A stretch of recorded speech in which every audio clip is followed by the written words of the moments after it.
चलो बुझছে না সালামালাইকুম ঠিক Hiç yazman.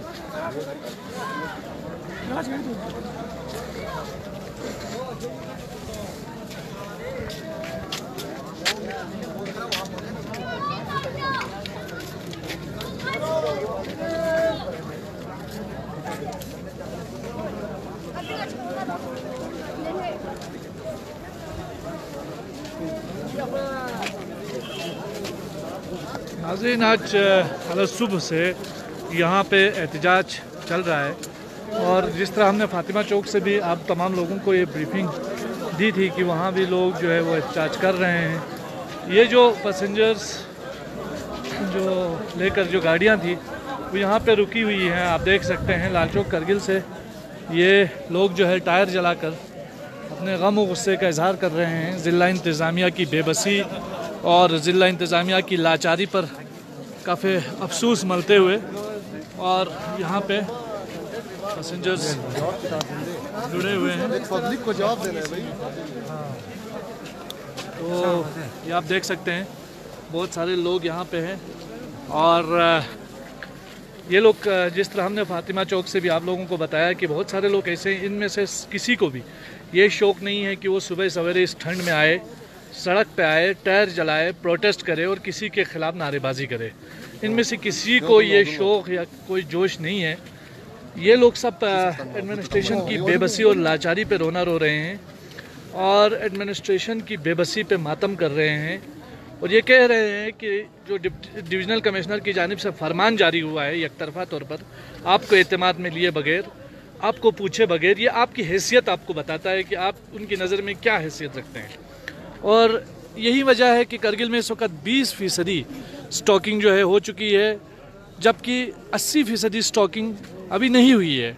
और गाड़ियां, माल बरदार गाड़ियां जो है वो इस वक्त सोनामर्ग में पड़ी हुई हैं और कल कहा जाता है कि एक तरफा तौर पर यहाँ से कुछ गाड़ियों को छोड़ दिया गया। मौसम बिल्कुल साफ़ है, बादल का एक टुकड़ा भी जिस तरह कहा गया है कि आसमान में नहीं है और रोड की कंडीशन भी इतनी ख़राब नहीं है कि जिससे ये जाहिर किया जा सके कि हाँ भाई इंसान को ख़तरा हो सकता है अगर उस रोड में जाए। ऐसा कुछ भी नहीं है। उसके बावजूद भी ये रोड जो है वो बंद किया गया है। सर, आप बताएंगे कि इस रोड को लेकर के कल मैं दराज में आप बताइए। कल मैं दराज में था तो वहाँ से कुछ गाड़ियाँ निकल गए। अच्छा। तो हमने वहाँ से फ़ोन किया था, वो लोग ठीक ठाक श्रीनगर पहुँच गए। अब कुछ लोगों को तो ये लोग छोड़ते हैं और कुछ लोगों को नहीं छोड़ते हैं। अब उसके बाद हम एसडीएम साहब के पास गए। एसडीएम साहब कह रहे थे कि हमें कहीं से कोई ऑर्डर आ जाए तो हम छोड़ देंगे। इसलिए हम आज सुबह सीसी साहब के पास गए और नासिर साहब के पास भी। अब सीसी साहब कहते हैं कि हम आगे आप बात करके आप लोगों को छोड़ देंगे। अब यहाँ पर उनके पास कोई कोऑर्डिनेशन की कमी है, बाकी रोड सारा कुछ ठीक है। जब रोड साफ है, आपको कहीं ना कहीं जो है डिस्ट्रिक्ट एडमिनिस्ट्रेशन जो है डिविजनल कमिश्नर के सामने बेबस नजर आ रही है, लाचार नजर आ रही है। क्या आपको नहीं लगता है कि हमारे हिल काउंसिल को अपनी ताकत दिखानी चाहिए उनको? इसीलिए हमने सीसी साहब से रिक्वेस्ट किया कि आप यहाँ की सीसी हैं, आप अपने जुरिडिक्शन में खासकर 0 पॉइंट तक हमें लेके जाओ, फिर वहाँ से हम आगे फर्दर प्रोसीड करेंगे। अब यहाँ पे हमें यही नहीं लगता है कि यहाँ पे सीसी साहब बड़ा है या डिविजनल कमिश्नर बड़ा है या कहीं और कुछ है। यहाँ पे पता नहीं हर शाख पे उल्लू बैठे हुए ये आ जाते हैं, वैसा ही लग रहा है हमें, क्योंकि रोड क्लियर है। अगर यहाँ कौंसिल का एक बंदा जाते हैं यहाँ से गाड़ियों के साथ तो हम ठीक ठाक वहाँ पहुँच जाते। अगर नहीं होते तो हम वहीं से वापस भी आ जा सकते थे।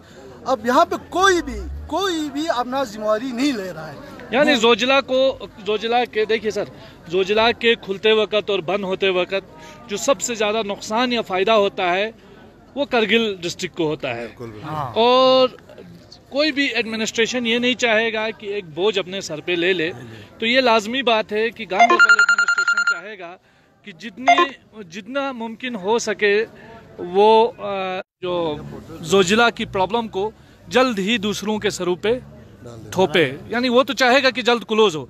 तो ये करगिल का एडमिनिस्ट्रेशन है, करगिल सफ़र हो रहा है, तो डिविजनल कमिश्नर को तो चाहिए कि वो करगिल से परमिशन ले, करगिल से पूछे, करगिल की एडमिनिस्ट्रेशन को एतमाद में ले जोजिला बंद करने से पहले। जोजिला एक तो हमारे अंडर में ही आ जाता है और गांधरबल का जो प्रॉब्लम है, अब हमारा हिल काउंसिल ऑटोनोमस बॉडी है, ये कुछ जिम्मेदारियां अपने सर पे आराम से ले सकते हैं। अगर उसका जिम्मेदारी हिल काउंसिल अपने ऊपर ले ले तो ना गांधरबल को कोई प्रॉब्लम होगा, ना हमारे यहाँ पे लोगों को कोई प्रॉब्लम हो सकता है। हम लोग आराम से सफ़र कर सकते हैं।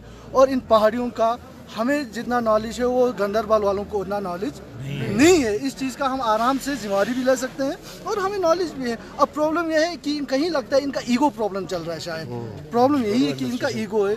कोई समझता है मैं बड़ा हूँ, कोई ये। अगर हमारे हिल काउंसिल गांधरबल का पूरा जिम्मेदारी अपने सर पे ले लेंगे तो हमें कोई प्रॉब्लम नहीं हो सकता। हमारे लोगों को इतना सफ़र होने की ज़रूरत नहीं, क्योंकि पेशेंट हमारे यहाँ पे फंसते हैं। एसेंशियल कमोडिटीज़ का हमारी प्रॉब्लम हो जाता है। गंदर वालों को उस चीज़ का एहसास भी नहीं होता होगा मेरे हिसाब से। और ख़ासकर जो वीआईपीज़ है और जो बड़े ऑफिसर है उनके घर में हर चीज़ का फैसिलिटीज़ होता है। प्रॉब्लम होगा हेलीकॉप्टर या जहाज़ के जा सकते हैं। अब हम क्या करें, अब इस चीज़ का उनको एहसास नहीं है। थैंक यू, बहुत बहुत शुक्रिया। और ये मैं आपको दिखाऊंगा टायर जलाकर जो एहतजाज किया जा रहा है बिल्कुल मैन बाज़ार करगिल में।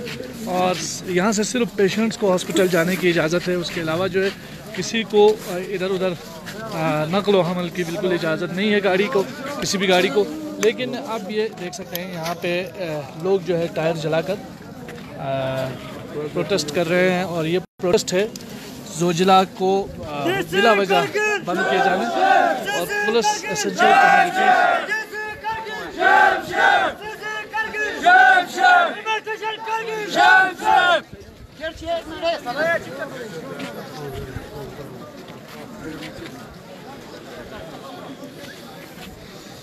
रोलिंग। अच्छा, आपका नाम? आप कितने बजे से अब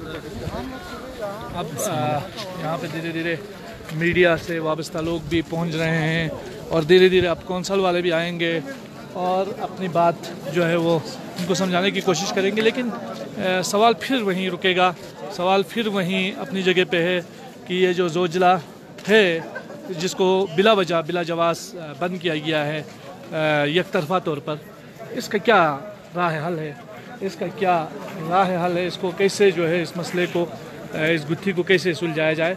आप देख सकते हैं कल यहाँ पे प्रोटेस्ट हुआ था और प्रोटेस्ट के दौरान जो है वो तमाम तर दुकानें बंद रखी गई थी और ये कहा गया था कि किसी न किसी तरीके से इस लद्दाख रीजन के अंदर यूनिवर्सिटी का क़याम अमल में लाया जाए। वहीं दूसरी जानिब जो है वो आज फिर प्रोटेस्ट है जोजिला के एसेंशियल कमोडिटीज़ को लेकर और यहाँ पे चीज़ों को लेकर। मेरे साथ बशारत लद्दाखी साहब है। बशारत साहब, आप क्या कहेंगे जोजिला को इस तरह अनटाइमली बंद होने पर और यहाँ एसेंशियल कमोडिटीज़ की भी काफ़ी ये जो जोजिला जो है, मैं पूरे दुनिया को कहना चाहता हूँ हमारे लद्दाख के लिए एक लाइफ लाइन है।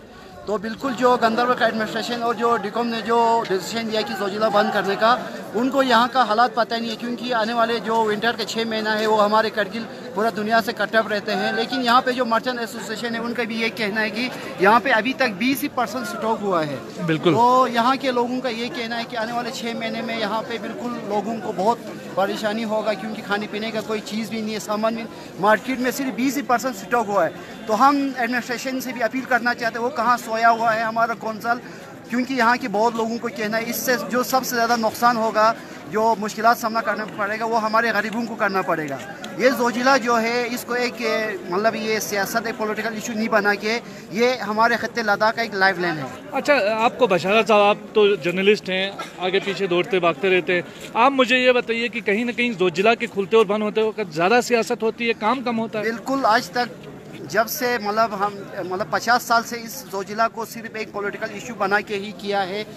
ये जो हमारे करगिल, खासकर हमारा लेक को छोड़ के हमारे करगिल का कोई एयर कनेक्टिविटी नहीं है, सिर्फ यही जोजिला है जो हमारे खत्ते करगिल को बाकी दुनिया से जोड़ता है। लेकिन यहाँ के लोगों को बहुत मुश्किलात का सामना करना पड़ेगा। इस अचानक बर्फबारी होने की वजह से ये जोजिला बंद हो गया, तो लोगों के पास कोई स्टॉक नहीं है मार्केट में। हमने ऐसे मीडिया हमने सर्वे किया, कुछ भी नहीं है। यहाँ पे जो 400 रुपये को प्याज मिलता है या कुछ भी मिलता है वो 1000 से भी ऊपर हुआ है। तो यहाँ के लोग खाएगा क्या, यहाँ के लोगों को बहुत। तो हम डिकॉम से भी मतलब अपील करना चाहते हैं कि कम से कम और 20 दिन के लिए जोजिला खुला रखे, ताकि यहाँ पे जो भी स्टॉक हो वो सब स्टॉक हो जाए यहाँ पे। थैंक यू बशारत साहब। हम आगे का आपको अहवाल दिखाते रहेंगे, दिन में जिस तरह की डेवलपमेंट्स होंगी वो हम आपको इंशाल्लाह कोशिश करेंगे कि वक्तन फ़वक्तन फेसबुक लाइव के ज़रिए आप तक पहुँचा देंगे। तब तक के लिए हमें इजाज़त दीजिए। खुदा हाफिज़।